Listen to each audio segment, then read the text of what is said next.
పత్రిక 2 కొరింథీయులకు రాసిన పత్రిక 5వ అధ్యాయము 17వ వచనాన్ని కాగా ఎవడైనా క్రీస్తు యందు ఉన్న ఎడల వాడు నూతన సృష్టి పాతవి గతించెను. చాలు. దేవుడి స్తోత్రం. పరిశుద్ధ గ్రంథం దేవుడు రాయించిన మాట, ఎవడైనా క్రీస్తు యందు ఉన్న ఎడల వాడు నూతన సృష్టి. ఈరోజు చాలా మంది జీవితాల్లో మేము దేవుడిని నమ్ముకున్నామండి, ప్రభువులో ఉన్నామని చెప్పుకుంటారు, కానీ పాత జీవితాలు పాత అలవాట్లు వదలకుండానే చెప్పుకుంటూ ఉంటారు. నిజముగా నువ్వు క్రీస్తులో ఉన్న వ్యక్తివైతే, నిజముగా నువ్వు దేవుడిలో ఉన్న వ్యక్తివైతే పాత జీవితం ఏమైపోవాలంట? గతించుకోవాలి. దేవుడి స్తోత్రం.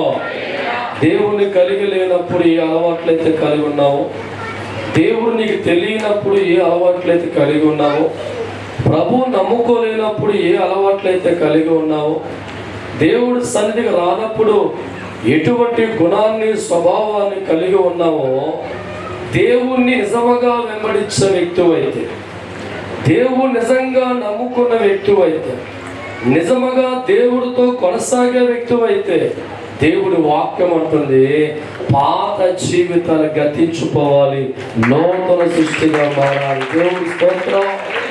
అనేక సందర్భాల్లో దేవుడు నమ్ముకున్నాను చెప్పుకునే నీవు, ప్రభువు మీద ఆధారపడ్డా చెప్పుకునే నీవు, పాత జీవితాన్ని పాత అలవాటుల్ని విడిచిపెట్టే వ్యక్తిగా ఉండి నూతన వ్యక్తిగా జీవితాన్ని మార్చుకుంటేనే ప్రభు సన్నిధిలో మనుషులు ఆస్వాదించబడుతూ ఉంటారు.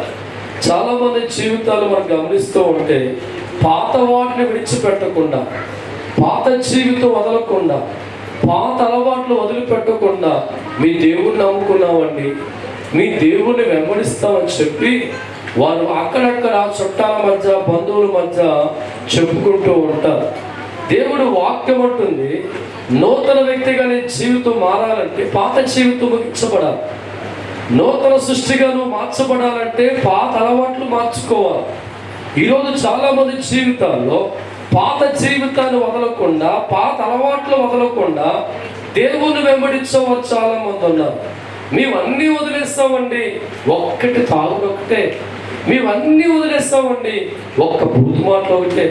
మేమన్నీ వదిలేస్తామండి, అబ్బో నేను మారిపోయి చెప్పుకుంటాను, దేవుని వెంబడిస్తున్నాము అని మాట్లాడుతూ ఉంటాను. కానీ బైబిల్ అంటుంది ఎవడైతే క్రీస్తుని వారసుడిగా, క్రీస్తుని వెంబడించేవాడిగా ఉన్నారని చెప్పుకుంటాడో వాడు నూతన సృష్టిగా మారాలంటే పాతది ఏమైపోవాలంట? గతించిపోవాలా. దేవుడి స్తోత్రం. ఎంతకాలం పాత జీవితాన్ని వదలకుండా దేవుని వెంబడిస్తాం, దానివల్ల ఏం ప్రయోజనం ఉందా? ఎంతకాలం దేవుడి మందిరంలో ఉన్న ఆశీర్వాదం చూడలేం, ఎంతకాలం ప్రభు సన్నిధిలో ఉన్న దేవుని చూడలేం, ఎంతకాలం ప్రభువును నమ్ముకున్నా చెప్పుకున్నా బ్రతుకులు మేలు చూడలేవు, సంతోషం చూడలేవు, ఆనందం చూసే కుటుంబాలుగా మారవు.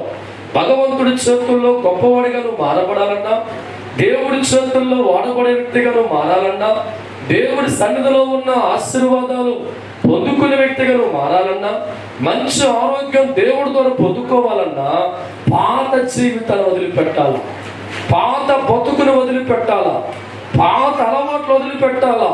ఈరోజు చాలా మంది జీవితాల్లో మీ ప్రభువు నమ్ముకుని చెప్పుకున్నారు, కానీ పాత జీవితాన్ని వెంబడిస్తూనే ఉన్నారు. ప్రభువుని మేము వెంబడించే వ్యక్తులుగా ఉన్నామండి, ప్రభువుని మేము నమ్ముకున్నామండి, ప్రభువులో ఉన్నానని చెప్పుకున్న వారు కూడా పాత జీవితాన్ని వదిలిపెట్టక, పాత అలవాట్లు వదిలిపెట్టక దేవుని వెంబడించేవారు చాలా మంది ఉన్నారు. అందుకే వారి జీవితాలు ఎప్పుడు కూడా కష్టాల్లో, బాధల్లో, కన్నీళ్ళలో ఉంటారు, అవస్థలో వారు ఏడుస్తూ ఉంటారు. ఎన్ని సంవత్సరాలు దేవుడి మందిరికి వస్తున్నాం, ఎంతకాలం దేవుడి మందిరంలో ఉన్నా వారి జీవితాలు దేవుడు బట్టి ఆశీర్వాదం చూడలేక, దేవుని బట్టి వారు మేలు చూడలేక, దేవుని బట్టి వారు ఆరోగ్యం పొందుకోలేక, దేవుని బట్టి సిరి సంపదలు కలిగిన కుటుంబాలు మారలేక, దేవుని బట్టి ఆరోగ్యవస్తులుగా మారక వారు దేవుడి మందిరికి వస్తున్నా, దేవుడి మందిరంలో ఉన్న పాత జీవితాన్ని అట్టి పెట్టుకుని వెంబడిస్తారు కనుక వారు దేవుని బట్టి ఏం చూడలేరంటే ఆశీర్వదించబడలేరు. దేవుడి స్తోత్రం. నిజముగా నువ్వు దేవుని వెంబడించే వ్యక్తి అయితే పాత జీవితాన్ని పూర్తిగా వదిలిపెట్టే. నువ్వు క్రీస్తులో ఉన్న వ్యక్తి అయితే, దేవుని వెంబడించే వ్యక్తి అయితే మళ్ళా నీకు పాత జీవితం ఎందుకు? ఎవడైనా కొత్తగా ఇల్లు కట్టుకుంటే అంటాడో పాత మట్టి మొత్తం తీసేయండి అంటే. ఎవడైనా కొత్త బిల్డింగ్ కట్టుకుంటే ఆ బిల్డింగ్ లో నీకు శుభం కలగాలని, ఆ ఇంటిలో నీకు సంతోషం కలగాలని, ఆ ఇల్లు 100 సంవత్సరాలు సంతోషంగా ఉండాలని పాత మట్టి అంతా తవ్వి చేపోసుకుంటాం కొత్త మట్టి. దేవుడి స్తోత్రం. అంటే పాత మట్టి ఉంటే నువ్వనుకుంటున్నావు జీవితం గొప్పగా వెళ్ళదు. పాత మట్టిని ఇంటికి ఉంటే మంచిది కాదని పాత మట్టి అంతా తొలగించుకొని కొత్త పునాదులు వేసుకొని ఒక బిల్డింగ్ కట్టుకొని ఆలోచన కలిగి నీవు పాత జీవితంతో ప్రభువుని వెంబడిస్తే నాకు సంతోషం రాదని, పాత జీవితం బట్టి దేవుని వెంబడిస్తే నేను మేలు చూడలేనని సంగతి తెలుసుకునే వ్యక్తులుగా మారాలి. ఈరోజు చాలా మంది దేవుని వెంబడిస్తున్నావు చెప్పుకున్నారు కానీ వాళ్ళ పాత జీవితం వదిలిపెట్టాల, పాత అలవాట్లు వదిలిపెట్టాల. అందుకే వారి జీవితాలు సంవత్సరంగా 6 సార్లు హాస్పిటల్ పోతూ ఉంటారు, అప్పుల్లో ఏడుస్తూ ఉంటారు, బాధల్లో బాధపడుతూ ఉంటారు. కారణం నువ్వు పాత జీవితాన్ని వదిలిపెట్టి చూడు, సంవత్సరం అంతా అద్భుతాలు చూడతావు. దేవుడి స్తోత్రం. హల్లెలూయా. ఎవడైనా క్రీస్తు యందు ఉన్న ఎడల వాడు నూతన సృష్టి, పాతవి గతించిపోతాయి. దేవుడి స్తోత్రం. నిజముగా దేవుల్లో ఉన్నవాడికి పాత జీవితం అవసరం లేదు. నిజముగా ప్రభువులో ఉన్నవాడికి పాత అలవాట్లు గుర్తుకు రావు. నిజముగా నువ్వు దేవుల్లో ఉన్న వ్యక్తి అయితే, నిజముగా నువ్వు దేవుని ప్రేమించిన వ్యక్తి అయితే, నిజముగా నువ్వు భగవంతుని బట్టి ఒక దీవెన కోరుకున్న వ్యక్తి అయితే, నిజముగా దేవుడి సన్నిధిలో 100 ఏళ్ల పాటు దీవించాలి అని కోరి కలిగిన వ్యక్తి అయితే ఆ వ్యక్తి పాత జీవితాన్ని సమాధి చేస్తాడు, కొత్త మనిషిగా దేవుడితో నడుచుకుంటూ పోతాడు. దేవుడి స్తోత్రం. హల్లెలూయా. హల్లెలూయా. మార్కు సువార్త 8వ అధ్యాయము 34వ వచనం ధ్యానం చేసుకుందాం.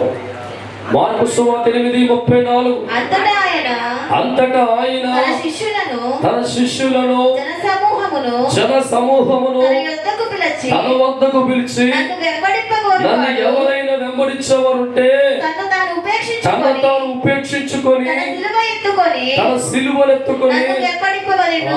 దేవుడి స్తోత్రం. ప్రభు ద్వారా ఒక మేలు కోరుకొని దేవుని వెంబడించే నీకు మనసు ఉంటే, దేవుని బట్టి ఒక ఆశీర్వాదం కోరుకొని ప్రభుని వెంబడించే మనసు ఉంటే, దేవుడి ద్వారా ఒక ఆరోగ్యాన్ని కోరుకొని వెంబడించే మనసు ఉంటే, దేవుడి ద్వారా సిరి సంపదలతో నా జీవితం ఉండాలని, దేవుని బట్టి నా కుటుంబం గొప్పగా మారాలని ఆ మనస్సుతో నువ్వు దేవుని వెంబడించే వ్యక్తిగా ఉంటే, పరిశుద్ధ గ్రంథంలో దేవుడు వాక్యం అంటుంది, తాను ఏం చేయాలంట? ఉపేక్షించుకొని. దేవుడి స్తోత్రం. అర్థం తెలుసా నీకు? దేవుడు తెలియనప్పుడు లోకంలో తిరిగే వ్యక్తి అయితే, దేవుడు తెలియనప్పుడు తాగుల్లో మునిగే వ్యక్తి అయితే, దేవుడు తెలియనప్పుడు జోదంలో పరిగెత్తే వ్యక్తి అయితే, దేవుడు తెలియనప్పుడు శరీరం పాడు చేసుకునే వ్యక్తి అయితే, దేవునికి తెలియనప్పుడు లోకములో చిత్రమైన పరిస్థితుల్లో ఉన్న స్థలాలు పరిగెత్తే వ్యక్తి అయితే, వాటన్నిటిని ఏం చేయాలంట? వదులుకునే వ్యక్తిగా జీవితాన్ని మార్చుకోవాలి. ఏవైతే గతకాలం నువ్వు దేవుని అంగీకరించలేనప్పుడు, దేవుని నమ్ముకోలేనప్పుడు, దేవుడి ద్వారా మేలు కోరుకొని ప్రభు వద్దకు వచ్చావో, ఒక మేలు నువ్వు పొందుకోవాలంటే, ఒక ఆశీర్వాదం పొందుకోవాలంటే, ఒక దీవెన పొందుకోవాలంటే పరిశుద్ధ గ్రంథములో ప్రభు అంటున్నాడు, వాటన్నిటి ఏం చేయాలంట? ఉపేక్షించాలి. దేవుడి స్తోత్రం. హల్లెలూయా. చెడు వదలకుండానే దేవుని వెంబడించడానికి ఏంటి ప్రయోజనం? లోకాలు వదలకుండా ప్రభు నమ్ముకునికి ఏంటి ప్రయోజనం? దానివల్ల జీవితంలో మార్పు చూస్తావా? కుటుంబంలో మార్పు చూస్తావా? ఒంటిలో ఆరోగ్యం చూస్తావా? 4 మెతులు చూడగలవా? ఎంతకాలం ఆ పరిస్థితులు వెంబడించిన జీవితంలో మార్పు రాదు, కుటుంబంలో మార్పు రాదు, ఒంటిలో ఆరోగ్యం రాదు, భవిష్యత్తులో అనుకున్న కార్యాలు జయించరు. అందుకే దేవుడు అంటున్నాడు, శిష్యులందరూ కూడా దేవుడు పిలుస్తూ, 1000 మంది ప్రజలు దేవుడు పిలుస్తూ, నన్ను వెంబడించాలి వస్తున్నారు కదా, నన్ను వెంబడించాలంటే పాత జీవితాన్ని వదులుకోవాలి, పాత అలవాట్లు వదులుకోవాలి, రోత బతుకు వదులుకోవాలి. వదులుకున్న వ్యక్తులుగా మీరు మారితే జీవిత కాలం అంతా మీకు దేవుడిగా మారిపోతారు.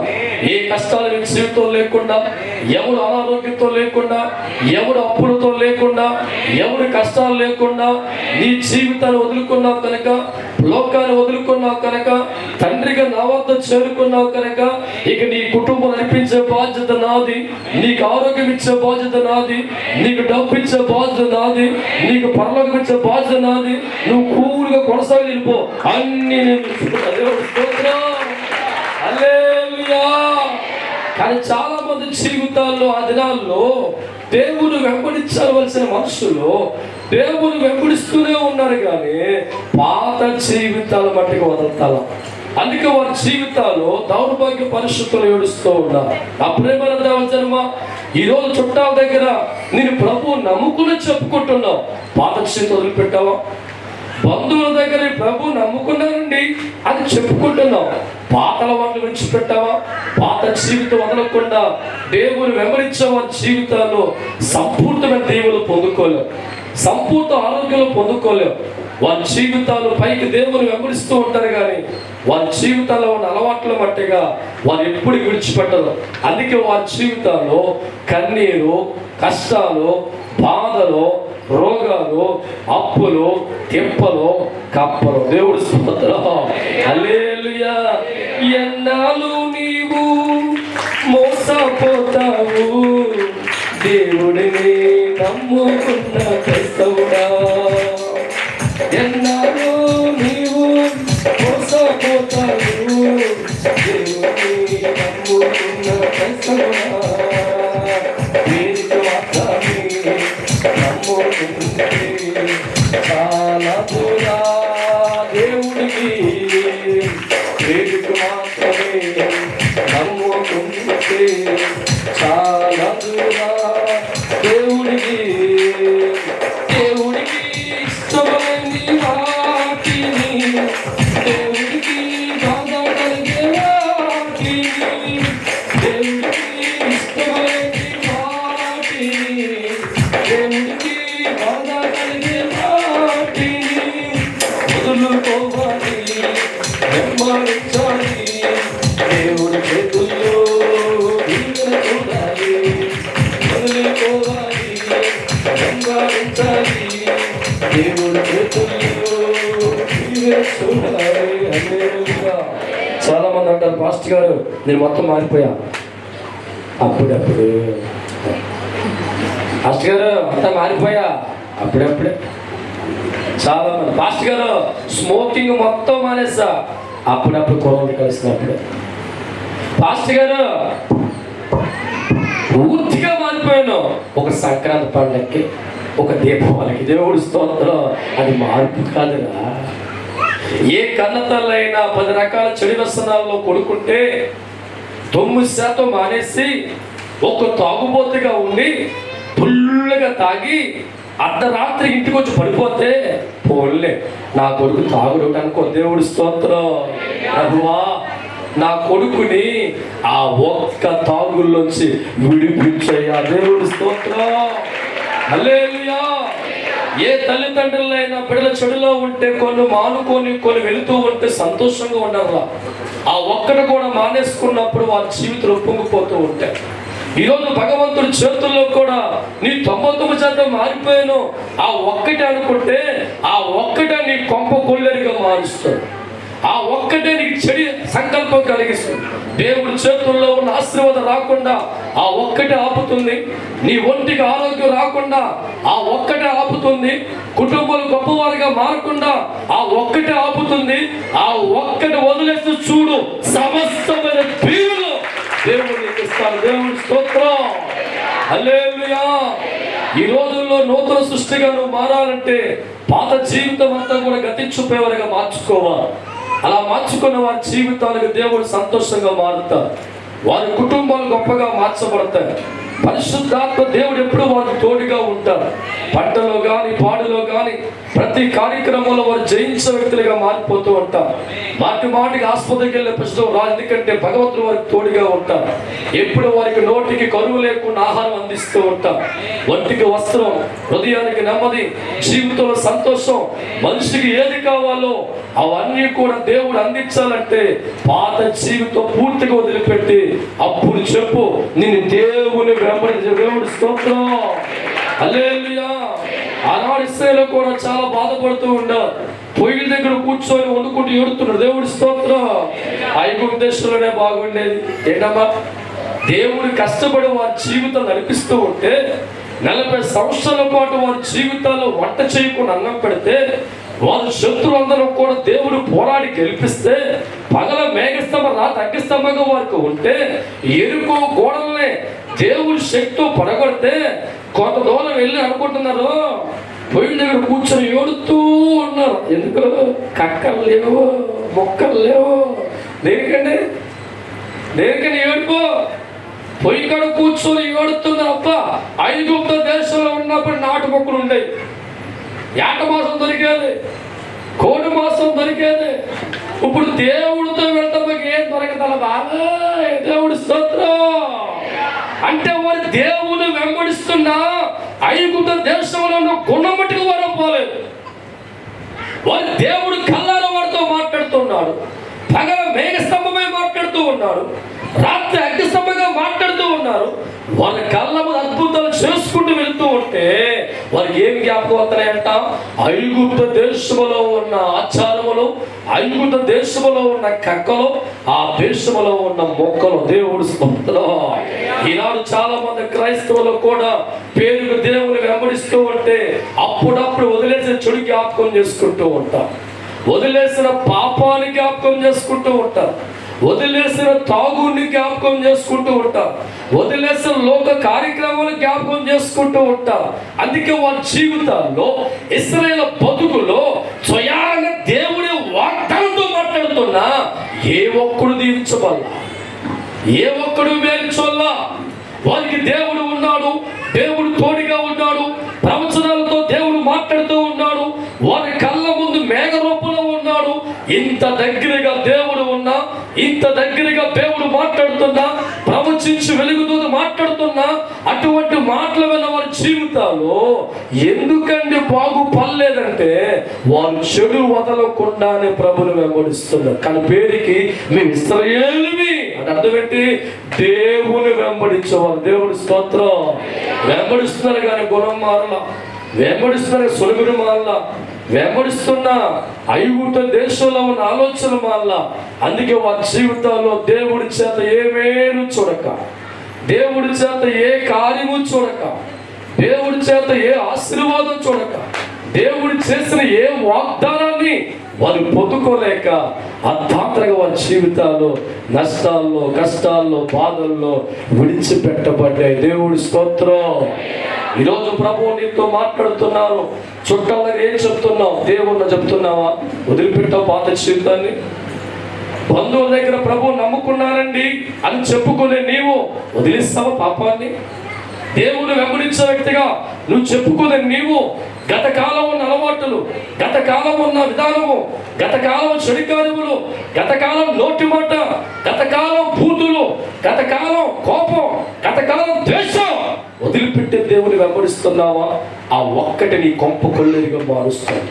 ఏ దేవుడు దీవించాలని కోరుకుంటున్నా నీలో ఉన్న ఒక చెడ్డ గుణమే వెంబడించి ఉన్న వ్యక్తిగా ఉన్నావు కనుక అది నీకు మేలు జరగకుండా ఆపుతుంది, నీకు ఆరోగ్యం రాకుండా ఆపుతుంది, నీకు గొప్పవాడి కాకుండా ఆపుతుంది.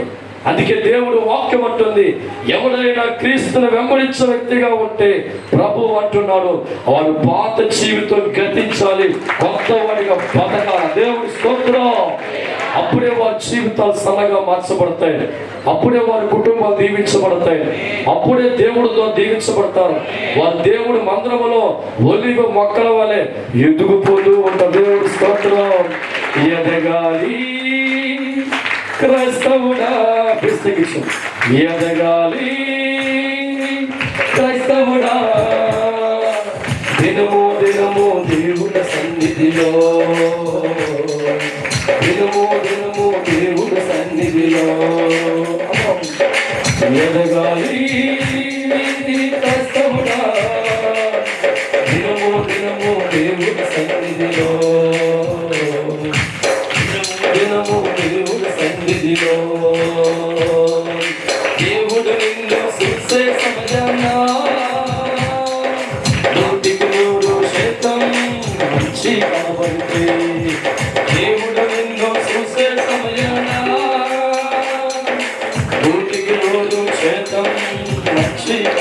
ఉంటే ఇస్తాడులే దైవ దీవెనలు, దీవిస్తాడులే సదాకాలము.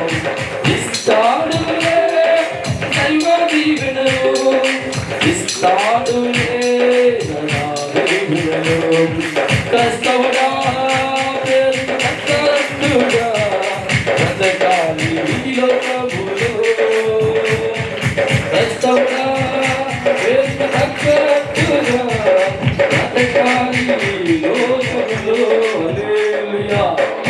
అదే మీ కొడుకు కూతురు బాగా తాగేసి రోడ్డు పడిపోతుంటే చూస్తే ఎవరు కొడుకుడు? ఈడ ఈ దరిద్రుడా సుబ్బల కొడుకు ఎవరండి? అదే నీ కూతురు రోడ్డు మీద బలా తిరుగుతూ ఉంటే చూస్తా చాడరు, ఇదా అప్పలమ్మ కూతురు. దేవుడి స్తోత్రం.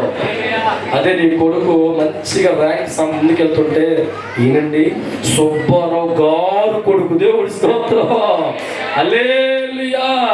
ఇప్పుడు నీ జీవితాన్ని బట్టి ప్రవట్టడం ఏసుగాడా అంటే దేవుడి స్తోత్రం. అదే భక్తి జీవితం లోకం చూపిస్తే, పవిత్రంగా లోకంలో బ్రతికితే, దేవుడు పేరు తెస్తూ ఉంటే మహానుభావులు నమ్ముకున్నారు. నీలో మెద సమయ కాంసాభిషేకం మారో యేసు నమ్ముకున్నారండి.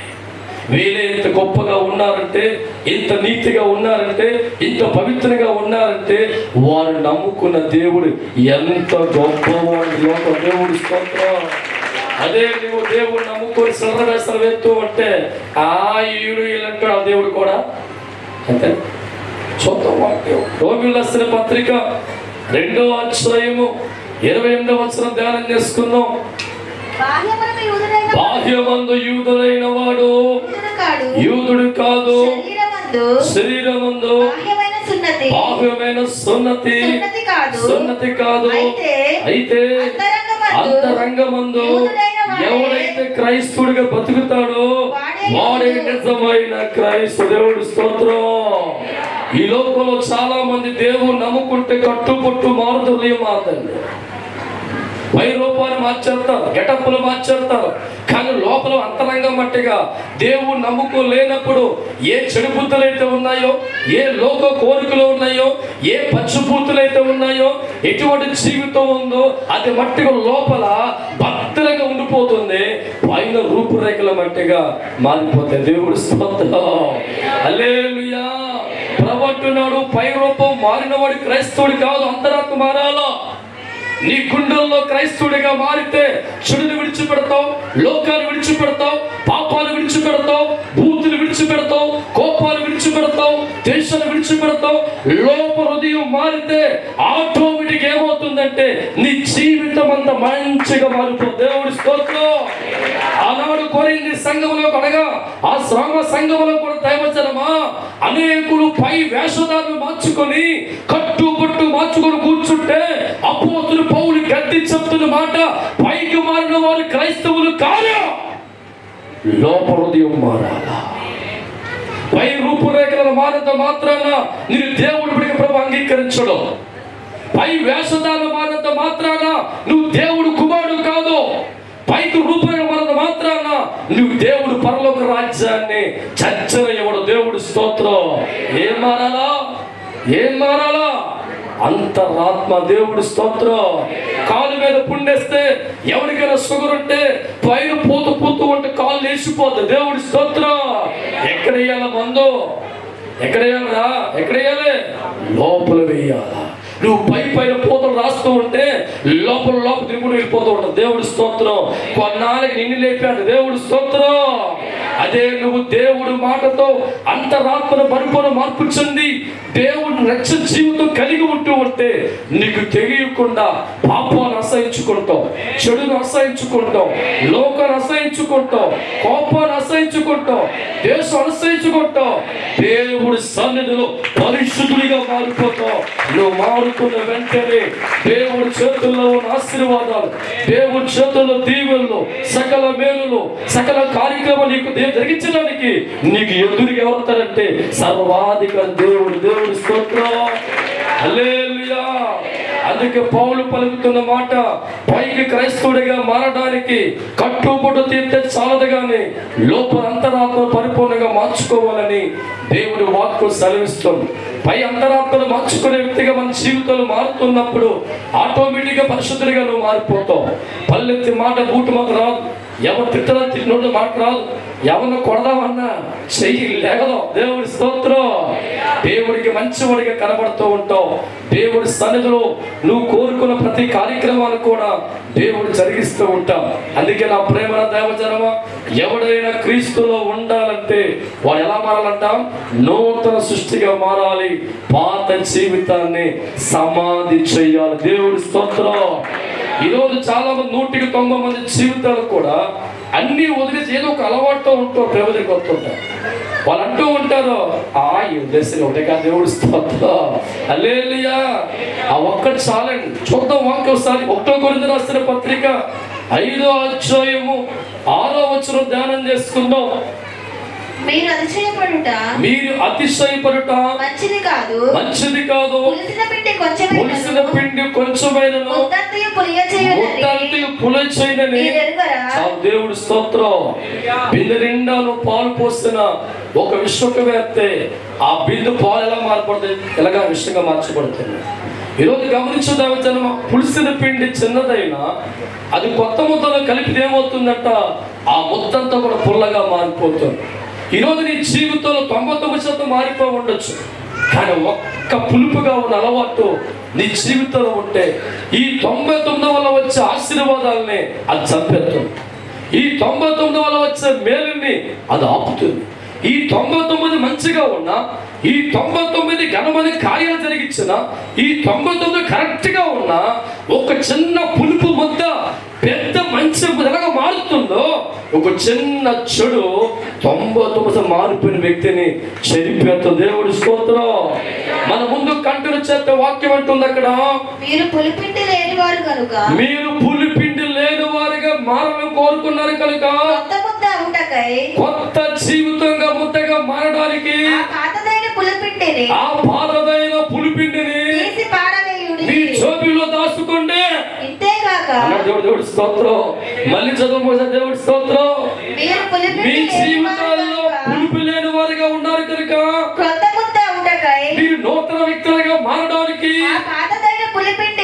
ఆ పాతదైన తాగుడు, స్మోకింగ్, వ్యభిచారం, దొంగతనం, పేకాట, కోడి పందాలు జోబిలో దాచుకోండి. ఎవరన్నాడు? జెంట్స్ ఏమన్నాడు? మీరు ఏమన్నా దేవుడు ఏమన్నాడు? కానీ మనం చేస్తే తెలుసా, అన్ని ఒక రాసుకోవడం జోబిలో ఏంటది? దేవుడా పూర్తిగా మారిపోయాను, ఏంటో బూతులు కట్టు జరిగిపోతున్నా. దేవుడు స్తోత్రం. హల్లెలూయా. దేవుడా పూర్తిగా మారిపోయాను, ఏంటో కోపం వచ్చేస్తుంది. దేవుడు స్తోత్రం. దేవుడా అంతా మారిపోయాను, కొత్త సినిమా అంత కాలం ఆయన. దేవుడు స్తోత్రం. హల్లెలూయా. ప్రభు అన్నాడు, నువ్వు పులుపు లేని వాడిగా దేవుడు ఉండాలని కోరుకుంటున్నావు కనుక, నువ్వు పులుపు లేని వ్యక్తిగా స్థిరపడాలంటే, నూతన పాత్రగా నువ్వు మారబోతున్నావు కనుక, పాతదైన పులుపు వంటి అలవాటుల్ని జీవితంలోంచి తీసి పాతాళంలో పారవేయండి. దేవుడి స్తోత్రం. హల్లెలూయా. ఒక్కసారి ఆ ఒక్క అలవాటుకో జీవితం తీసేసి చూడు, ఎంతగానో మంచిగా మారిపోతావు. అభిషేక ఒక్కటి దేనికి బానిసగా మారిపోయావో దాన్ని ఒక్కటి తీస్తే, ఎవరికి లోపలికి అమ్మాయిని ప్రేమిస్తే తెలుసానమ్మా అంటే స్మోక్ చెత్తకి ఇష్టం లేదు, మానేస్తాను, తాగించలేదు, అది మానేస్తాను, కోల్డ్ వేసుకోలేదు, అది మానేస్తాను, మీ అమ్మాయికి కలుగు, అది మానేస్తాను. ఓ దేవుడి స్తోత్రం. ఇష్టపడిన వ్యక్తి నీకు సొంతం కావాలంటే నీకున్న అలవాట్లన్నిటి గురించి కూడా అడుగుతూ, ఏమిటి నువ్వు స్మోక్ మానేస్తా అంటే అవి మాట్లాడు. హల్లెలూయా. హల్లెలూయా. నువ్వు తాగావా ఫీజు కట్టంటే అది మానేస్తాడు. దేవుడి స్తోత్రం. హల్లెలూయా. నువ్వు సినిమాలకు వెళ్ళావా అది మరి దేవుడి స్తోత్రం. ఎందుకని LOVE దేవుడి స్తోత్రం. లోక ప్రేమ కంటే దేవుడు ప్రేమ కంటికి నీకు కనబడలేదా, కంటికి నీకు కనబడలేదా. లోక ప్రేమ కంటే దేవుడు ప్రేమ కంటికి నీకు కనబడలేదా, కంటికి నీకు కనబడలేదా. లోకములో నీవు ప్రేమించు వరకు, లోకములో నీవు ప్రేమించే వరకు ఇష్టాన్ని వదులుకున్నావు, ఇతరులను సంతోషపెట్టావు. ఇష్టాన్ని వదులుకున్నావు, ఇతరులనే సంతోషపరిచావు. ప్రాణం పెట్టిన దేవుడి కోసం వదులుకోలేవా, ప్రాణం పెట్టే దేవుడి కోసం వదులుకోలేవా, ప్రాణం పెట్టే దేవుడి కోసం వదులుకోలేవా, ప్రాణం పెట్టే దేవుడి కోసం వదులుకోలేవా. వదులుకున్న వేళ సంతోషమే, వదులుకున్న వేళ సంతోషమే, వదులుకున్న వేళ సంతోషమే, వదులుకున్న వేళ దేవుడికి సంతోషమే. హల్లెలూయా. ప్రేమించిన వ్యక్తి ఎక్కడ దూరం అవుతుందని చెప్పి 20 సంవత్సరాలు తాగే నువ్వు టాప్మ తాగ మానేస్తున్నావే, స్మోక్ మానేస్తున్నావే, పేకడ మానేస్తున్నావే. దేవుడు మానుకోకపోతే ఎక్కడ బాధ నీకుండేట్రా. ప్రేమించిన వ్యక్తి నీకు దక్కదేమో భయముతో నీ జీవితంలో ఉన్న నీ ఇష్టాలన్నీ వదిలిపెట్టి తన ఇష్టం నెరవేర్చి దగ్గర చేర్చుకున్నావే. నీ చెడుతనం బట్టి దేవుడు దూరంగా ఉండి తెలియదా నీకు? నీ యొక్క బుద్ధిని బట్టి ప్రభు దూరంగా ఉండడా? ఒక మనిషిని సంపాదించుకోవడం కోసం 20 సంవత్సరాలు అలవాటైన ప్రతి దాన్ని కూడా వదిలేసి ఆ మనిషిని సంపాదించుకున్నావు. నీకు ప్రాణం పెట్టిన దేవుడు, ఆయుష్ ఇచ్చిన దేవుడు, జీవిత కాలం అంత మనిషికి తోడవలసిన దేవుడు ఆ ఒక్కడ వదులు అడుగుతున్నాడు. కష్టంగా భావించి దేవుని మోసం చేసి దేవుని బాధ పెట్టి దేవుని పిచ్చోడిగా మార్చి ఎవరు చూడని చెప్పి ఆ కార్యక్రమం వెళ్ళిపోతూ ఉంటే మనుషుడు కళ్ళు కప్పొచ్చాం కానీ ఆయన చూస్తే దేవుడి స్తోత్రం. నీకు ఇష్టమైన వ్యక్తిని ప్రేమించి సొంతం చేసుకున్నావు, ఈరోజు ఆనందంగా ఉన్నావు. అదే దేవుడు సొంతంగా మార్చుకోవాలంటే నీకు దేవుడికి ఏది బుద్ధి పండగ అడ్డు చెడు ఉందో ఉదేశే. దేవుడు స్తోత్రం. ఒక్క చెడు వదిలేస్తే దేవసనమా ఎక్కడో ఉన్న దేవుడు నీ పిడికిడి గుండెల్లోకి వస్తాడు, నీ జీవితంలోకి వస్తాడు, నీ ఇంటిలోకి వస్తాడు, నీ చెయ్యి పట్టుకుంటాడు, పలకరించి మారిపోతాడు, స్నేహితుడిగా మారిపోతాడు. పిలిస్తే అమ్మా అంటాడు. నీకు ఏ కొదువ లేకుండా, ఏ ఇబ్బంది లేకుండా నూరేళ్ళు ఇక్కడ దీవిస్తాడు. ఒకవేళ చనిపోతే మహాపట్నంలో కూతురుగా కొడుకుగా నేను గౌరవిస్తాడు. ఎంతమందికి కావాలి గౌరవం? అలాగే మోకరించి ప్రార్థించేద్దాం. చిన్న ప్రార్థన. మన మధ్య ఉన్న శారదా గారు చిన్న ప్రేయర్ చేస్తున్నారు. చిన్న ప్రయత్నం చేయండి, తర్వాత వేరే ప్రార్థన ఉంటుంది. చిన్న వాక్యం ప్రార్థన.